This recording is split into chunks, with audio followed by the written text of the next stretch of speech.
Praise lord. పరిశుద్ధుడైన యేసుక్రీస్తు వారి నామంలో అందరికీ కూడా శుభాలు. ఈరోజు దేవుడు మనకి అనుగ్రహించిన వాక్య భాగాన్ని మనం చూద్దాం. దినవృత్తాంతముల మొదటి గ్రంథము 16వ అధ్యాయము 11వ వచనము. యెహోవాను ఆశ్రయించుడి, ఆయన బలమును ఆశ్రయించుడి, ఆయన సన్నిధిని నిత్యము వెతుకుడి. 1 Chronicles chapter 16 verse 11. Seek the Lord and his strength. Seek his face continually. హల్లెలూయా. ప్రభునందు ప్రియమైన సహోదరి సహోదరులారా, భక్తుడైనటువంటి దావీదు పలుకుతున్నటువంటి ఈ మాటలు ప్రతి ఒక్కరిని కూడా కదిలింప చేయాలి. ఎందుకంటే మనము ఈ లోక పరిస్థితులను ఆధారం చేసుకొని ఈ లోకంలో ఉన్న వ్యక్తుల పైన ఆధారపడుతున్నాం. ఈ లోకమే శాశ్వతము అనే ఆలోచనతో ఉన్నాం. చాలాసార్లు వారే మనల్ని ఆదుకుంటారు. మన బంధువులు, మన స్నేహితులు, మన కుటుంబ సభ్యులు వారే మనకు ఆశ్రయము. వారి దగ్గర ఉన్నటువంటి పవర్, అదే అధికారం ఏదైతే ఉందో అదే మనల్ని కాపాడగలదు అని అనుకుంటాం. ఈ రోజున ఆ విధంగా ప్రయత్నించి ఓడిపోయిన వారు ఉన్నారు, మోసపోయిన వారు ఉన్నారు, అవమానపడ్డవారు ఉన్నారు. అయితే దేవుణ్ణి ఆశ్రయించినప్పుడు, దేవుని బలమును ఆశ్రయించినప్పుడు, ఆయన సన్నిధిలో మనం గోజాడినప్పుడు ప్రతీది కూడా మనకి దొరుకుతుంది. ప్రతి విషయంలో కూడా మనము ఆశీర్వదింపబడతాం.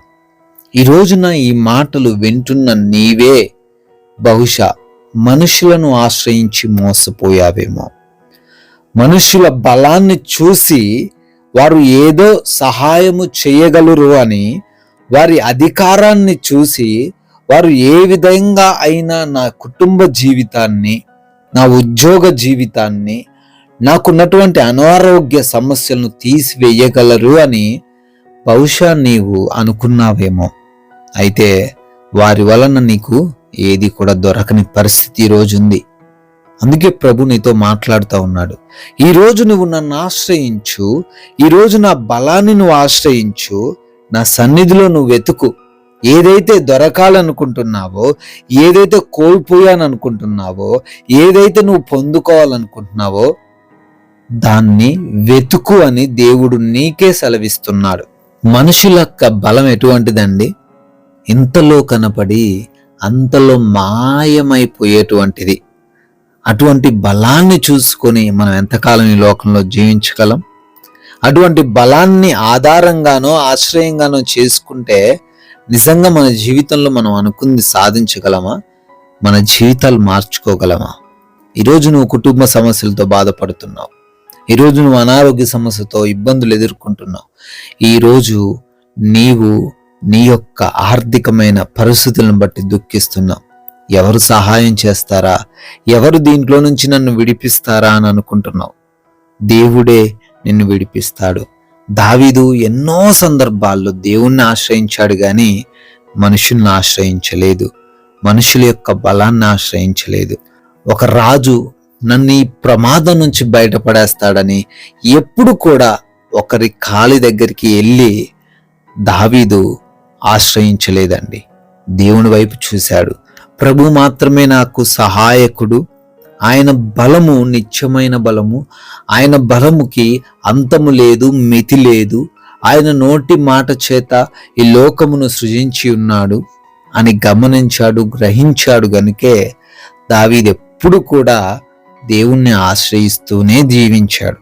మరి నీ పరిస్థితి ఏంటి? ఈరోజు మనుషులను ఆశ్రయించింది చాలు, వారి బలాన్ని ఆశ్రయించింది చాలు, వారి ఇంటి ముందుకెళ్ళి బ్రతిమాలుకున్నది చాలు. ఈ రోజుతో దాన్ని ఆపేసాయి. దేవుడి వైపు చూడు, ఆయన సన్నిధిన నిత్యము ప్రార్థన చేయి.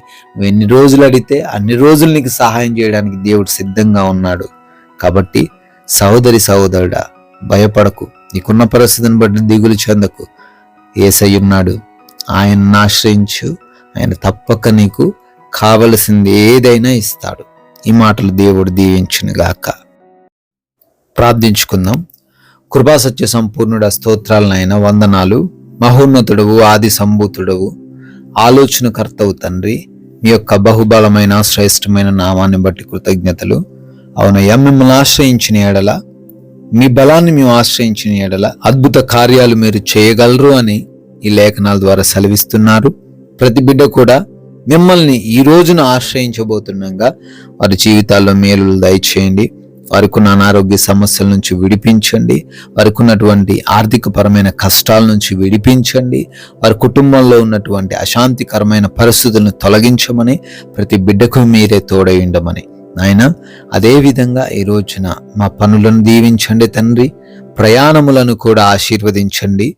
మా యొక్క ప్రతి ప్రయత్నమును సఫలపరచుమని, మీ నామానికి మహిమకరంగా మమ్మల్ని నిలవబెట్టుకోమని యేసుక్రీస్తు వారి కృపగలిగిన నామంలో ఈ ప్రార్థన అడిగి వేడుకుంటున్నాం తండ్రి. ఆమేన్.